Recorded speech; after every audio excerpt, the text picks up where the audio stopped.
इसीलिए हमारे यहाँ शास्त्र कहता है महाराज, जब आपको घर में अगर ऐसा लगने लगे कि 15 दिन से बहुत बेचैनी है, बहुत दुख तकलीफ लग रही है, कोई ना कोई बीमार पड़ रहा है, कुछ ना कुछ तकलीफें लग रही है, तो एक पीपल का पत्ता ले लो, उसके ऊपर एक कपूर का टुकड़ा ले लो, सारे घर में घुमाकर उसको दरवाजे के बीच मध्य में जला कर रख दीजिए, थोड़ी सी जला 20 से 25 मिनट के अंदर मकान में एनर्जी वापस आ जाएगी, उस भवन में एनर्जी वापस प्राप्त हो जाएगी।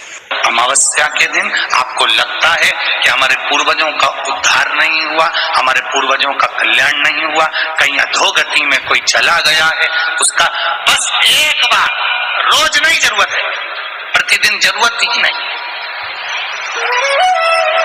महीने में एक बार अगर अमावस्या के दिन भी आपने चंदन के थोड़ा सा चंदन अगर मेरे देवाधिदेव महादेव को 7 स्थान पर समर्पित किया है।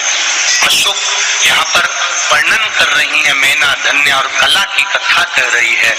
तीनों ने सनकादि ऋषियों से मांगा।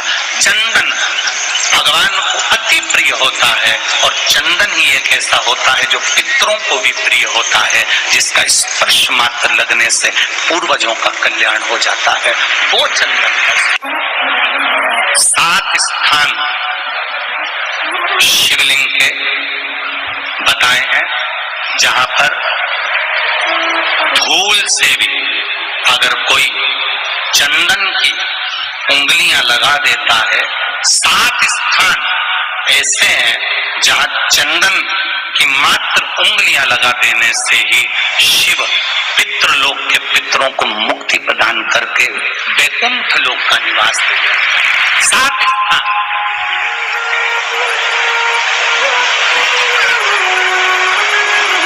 और वो 7 स्थान जो चंदन के बताए गए, पहला भगवान देवाधिदेव महादेव के शिवलिंग पर चंदन का लेपन, समझ लेना जरा बहुत अच्छे से। आपको लगता है स्वप्न में कोई मुर्दे दिख रहे हैं, या कोई जल रहा है, या कोई मर रहा है, या कोई चला गया है, ऐसा भय लगता है। बच्चों को मानी भेजूंगी ऐसा हो जाएगा, पति को मानी भेजूंगी ऐसा हो जाएगा, कोई हमारे कोई गलत तो नहीं कर रहा है, आपको लगता है। 7 स्थान चंदन के बताए महाराज। पहला शिवलिंग,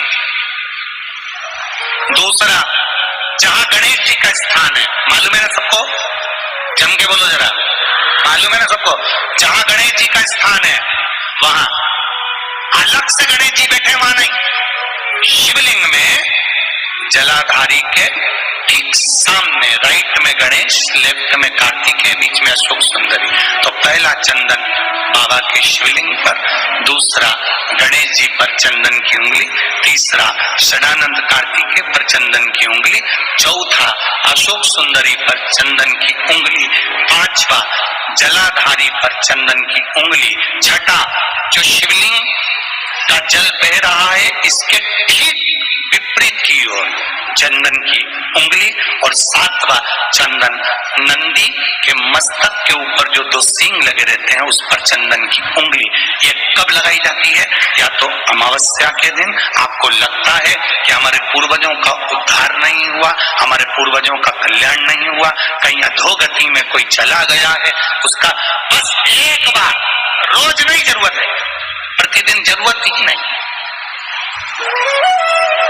महीने में एक बार अगर अमावस्या के दिन भी आपने चंदन के थोड़ा सा चंदन अगर मेरे देवाधिदेव महादेव को 7 स्थान पर समर्पित किया है। अशोक यहाँ पर वर्णन कर रही है, मेना धन्य और कला की कथा कर रही है। तीनों ने सनकादि ऋषियों से मांगा। चंदन भगवान को अति प्रिय होता है और चंदन ही एक ऐसा होता है जो पितरों को भी प्रिय होता है, जिसका स्पर्श मात्र लगने से पूर्वजों का कल्याण हो जाता है। वो चंदन है। आपके घर में पितृदोष है, आपको ऐसा महसूस होता है, आपको लगता है,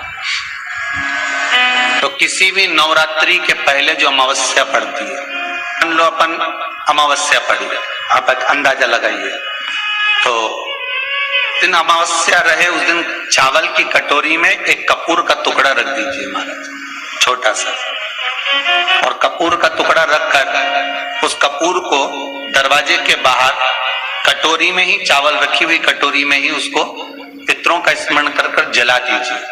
और जलाने के बाद उस चावल को कहीं भी किसी भी वृक्ष की छांव में पक्षियों के लिए डाल दीजिए।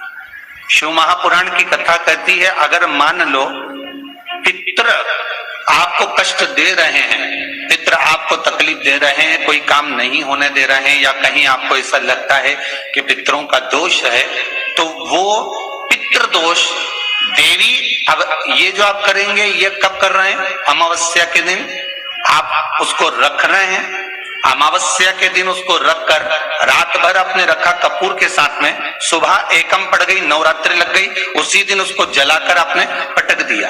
अर्थात उससे देवी और पितृ इन दोनों का आशीर्वाद जो प्राप्त होता है, तो घर में से पितृदोष समाप्त होकर लक्ष्मी की वृद्धि प्रारंभ हो जाती है, कार्य में सिद्धता आ जाती है।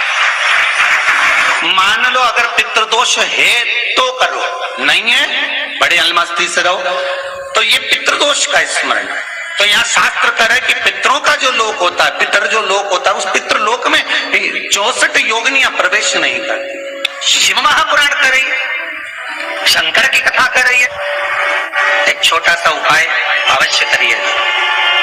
मान लो आपको लग रहा है कि आपके घर में पितृदोष है, आपको ऐसा महसूस होता है, अमावस्या पड़ती है, चावल की कटोरी में एक कपूर का टुकड़ा रख दीजिए, छोटा सा, और कपूर का टुकड़ा रखकर उस कपूर को दरवाजे के बाहर कटोरी में ही, चावल रखी हुई कटोरी में ही उसको पितरों का स्मरण कर कर जला दीजिए।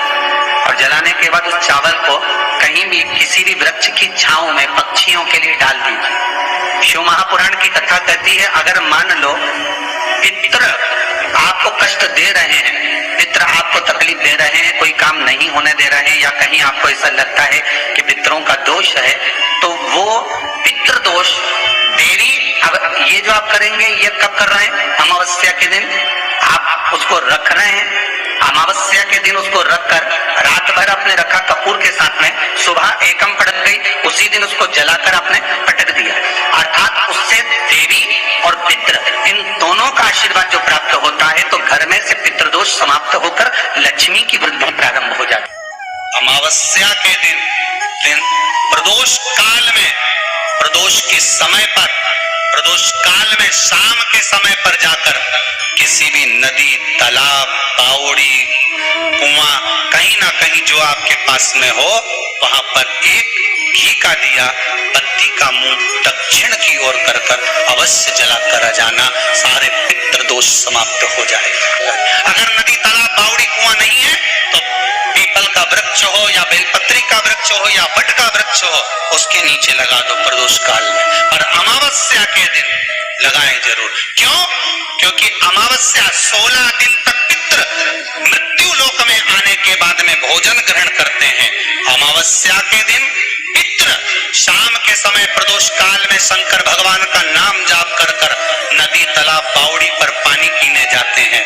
वहां से जल का आचमन कर कर पितृ अपने लोक को चले जाते हैं प्रदोष काल के समय पर। इसलिए प्रदोष काल में जलाशय के पास में बावड़ी, कुआं, नदी, तालाब के किनारे पर दिया लगाया जाता है, दक्षिण की ओर मुख कर कर बत्ती का, तो पितृ आशीर्वाद देते हुए जाते हैं कि फलो फूलो, आगे बढ़ो, उन्नति करो, तरक्की करो। ये पितरों का आशीर्वाद रहता है, पितरों का वर रहता है। आप दिन कुछ करा ना करा, फिर अमावस्या के दिन उस दिन दिया दक्षिण की ओर बाती का मुख कर कर। 7 स्थान ऐसे हैं जहां चंदन की मात्र उंगलियां लगा देने से ही शिव पितृलोक के पितरों को मुक्ति प्रदान करके वैकुंठ लोक का निवास देते। 7 स्थान, और वो 7 स्थान जो चंदन के बताए गए, पहला भगवान देवाधिदेव महादेव के शिवलिंग पर चंदन का लेपन।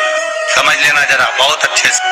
आपको लगता है स्वप्न में कोई मुर्दे दिख रहे हैं, या कोई जल रहा है, या कोई मर रहा है, या कोई चला गया है, ऐसा भय लगता है, बच्चों को मानी भेजूंगी ऐसा हो जाएगा। जिनके यहाँ पितृदोष होता है, काल सर्प दोष होता है, वास्तु दोष होता है, तो उनको ज्यादा कुछ नहीं करना होना। महाराज एक बेल का फल लीजिए, उसके अंदर का जो गुर्दा होता है, अंदर का जो भाग होता है, उसको निकाल लीजिए, और उस बेल के फल में आटा सेक कर उसमें शक्कर मिलाकर उसको उसके अंदर भर लीजिए। अमावस्या के दिन सुबह 10 बजे से पहले उसको अपने घर में घुमाने के बाद में जिसको कालसर्प दोष बताया है, पितृदोष बताया है या वास्तु दोष का स्मरण बताया है, घर में सब दूर घुमाकर अपने परिवार का हाथ का स्पर्श कराकर पीपल के पेड़ के नीचे तक खड्डा खोदकर उस बेलपत्र के उस फल को दाप दीजिए। महाराज केवल एक अमावस्या करना रहता है, पितरों के दोष से मुक्ति मिलती है और हमारे घर के कार्य सफल होना प्रारंभ हो जाए। पति को मानी भेजूंगी ऐसा हो जाएगा, कोई हमारे कोई गलत तो नहीं कर रहा है, आपको लगता है 7 स्थान चंदन के बताएं बाबा के शिवलिंग पर, दूसरा गणेश जी पर चंदन की उंगली, तीसरा षडानंद कार्तिकेय पर चंदन की उंगली, चौथा अशोक सुंदरी पर चंदन की उंगली।